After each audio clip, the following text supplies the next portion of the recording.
क्या खुशखबरी कुछ देना चाहेंगे उड़ीसा जो आप अब रहने चला कि इनकी ज़िंदगी में ऐसा बहुत कुछ है जो पेन डाउन करना चाहिए। ऐसे कई उड़ीसा के रिकॉर्ड्स हैं जो अकेले अनुभव मोहंती के नाम हैं।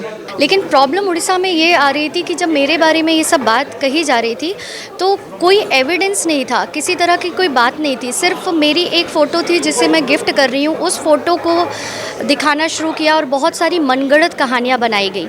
जब मेरे बारे में बात नहीं होती है तो मुझे लगता है अरे ये चुप क्यों हो गए, कुछ बात अभी तक की नहीं। हम दोनों एक दूसरे के लिए बहुत सपोर्टिव रहे हैं, क्योंकि अगर मैंने बहुत कुछ सहा है तो अनुभव जी के पास ज़्यादा था खोने के लिए। टू बैलेट बॉक्स अनुभव महांती को परे बुक लिखिंट मैडम जागृति शुक्ला से आलोचना करें। मैडम पहले तो आपको बहुत बहुत शुभकामनाएं और बताना चाहूँगा कि मैडम पहला प्रश्न मेरा ये रहेगा, आप अनुभव महांती को ही क्यों चूज़ किए उनके ऊपर बुक लिखने के लिए? ये मेरा सवाल नहीं है, पूरा उड़ीसा वालों का सवाल है। जी, एक्चुअली अनुभव मोहंती के ऑफिस ने मुझे चूज़ किया था। मैं क्योंकि पार्लियामेंट्री चैनल में काम करती थी और अनुभव जी वहाँ पर सांसद थे और मुझे काफ़ी सांसद लोग थे जो जिनसे बातचीत होती थी और वहाँ पे जो भी मीडिया रहती थी उनसे सांसदों का बातचीत होना आम बात थी। और उनके जो पॉलिटिकल एडवाइज़र थे, मुझे उनकी तरफ से अप्रोच किया गया था लिखने के लिए, क्योंकि मुझे बायोग्राफी का कोई अनुभव नहीं था तो मुझे अकेले लिखने के लिए हिम्मत नहीं बढ़ रही थी। तो मेरे जो फ्रेंड थे, he was working in India Today, so I asked him कि will you write this project with me, and he was so excited. He said कि we never did something like this, let's write. और फिर भी मुझे लगा कि पहले थोड़ा पता करते हैं, तो जब इंटरनेट के माध्यम से या न्यूज़ के माध्यम से पता किया और जो उड़ीसा से रिलेटेड हमारे यहाँ पर भी कुछ कैमरा पर्सन और मीडिया के लोग थे, उनसे बातचीत जब की तो हमें धीरे धीरे ये मालूम चला कि इनकी ज़िंदगी में ऐसा बहुत कुछ है जो पेन डाउन करना चाहिए। ऐसे कई उड़ीसा के रिकॉर्ड्स हैं जो अकेले अनुभव मोहंती के नाम हैं। कितना दिन समय लगा था आपको लिखने के लिए? जी, एक्चुअली ये किताब बहुत जल्दी हम कंप्लीट कर सकते थे। जितना समय लगा शायद उसका आधा अगर अस्तित्व होता, लेकिन अस्तित्व के साथ मैंने शुरुआत तो की। वो इस प्रोजेक्ट के लिए ज़्यादा खुश था और मुझसे ज़्यादा अस्तित्व उड़ीसा आता था। ट्रैवल करता था, जिम जाता था, बातचीत करता था, कई लोगों से मिलता था, लेकिन अस्तित्व के जीवन में खुद बहुत कुछ घट रहा था जिससे मैं अनजान थी।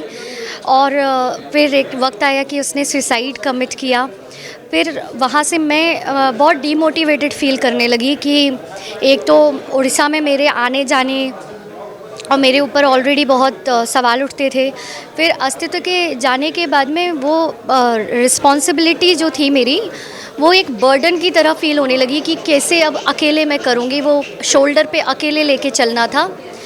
लेकिन एनी हाउ कुछ महीनों का गैप किया और फिर जब दोबारा हिम्मत हुई, जब दोबारा मोटिवेशन आया तो इस किताब को आगे बढ़ाया और उसके बाद मैंने ये किताब अकेले ही लिखी। सबसे बड़ा प्रश्न है, आपको पूछना चाहूँगा, आप उड़ीसा को इतना मोहब्बत करते हैं, उड़ीसा वालों की बहुत मोहब्बत करते हैं। जब आप कमेंट में देखते हैं, जब आप देखते हैं कि लोग ऐसे बोल रहे हैं, लोग ऐसे बोल रहे हैं, कभी कष्ट होता था? उसको कैसे टैकल करते थे? उसके टैकल करके कैसे बुक लिखे आप?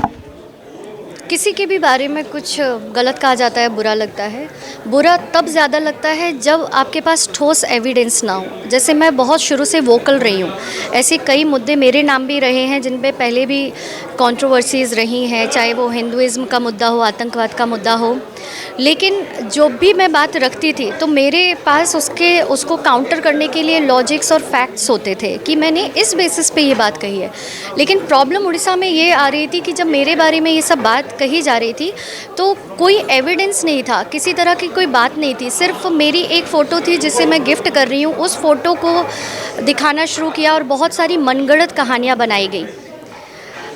लेकिन जब इंसान के बारे में बहुत कुछ होता है और लगता है ना कि शायद कुछ एक हफ़्ते की बात होगी, फिर लगता है 1 महीने की बात होगी, फिर लगता है 2 महीने की बात होगी, लेकिन ये क्या हुआ 1 साल, 2 साल, 3 साल, लेकिन चौथा साल जब लगा तो फिर मैं इसकी जो कह सकते हैं इसको सहने की एकदम जो होती ना हिम्मत ऐसे आ गई कि बस बस बस। तो उसके बाद अब मैं जब मेरे बारे में बात नहीं होती है तो मुझे लगता है अरे ये चुप क्यों हो गए, कुछ बात अभी तक की नहीं।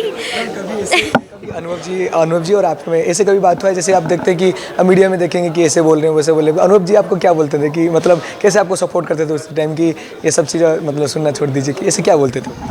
हम दोनों एक दूसरे के लिए बहुत सपोर्टिव रहे हैं, क्योंकि अगर मैंने बहुत कुछ सहा है तो अनुभव जी के पास ज़्यादा था खोने के लिए।